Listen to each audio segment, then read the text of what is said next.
আমাদের মধ্যে উপস্থিত হবে সাবেক ডাকসেল ভিপি জনাব নুরুল হক নূর।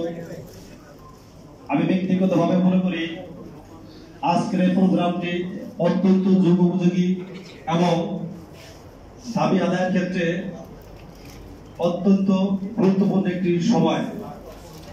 আমরা ইতিমধ্যে জেনেছি বাংলাদেশে একটি অভ্যুত্থান ঘটে গেছে।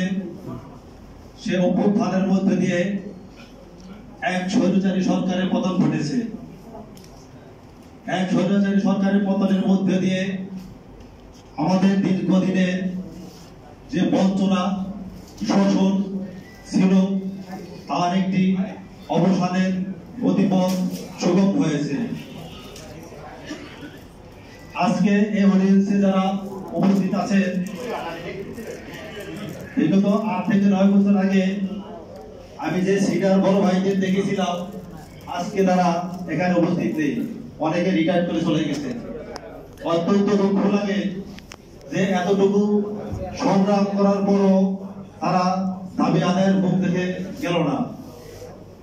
আমাদের বৈষম্যের যে বিধান যারা তৈরি করেছে তাদের প্রতি আমি তীব্র নিন্দা জানাচ্ছি।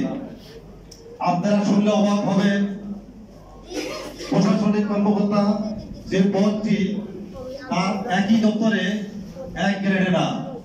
যেমন বাংলাদেশ বেতারে কুমিল্লা কেন্দ্রে আমাদের একটি প্রশাসনিক কর্মকর্তা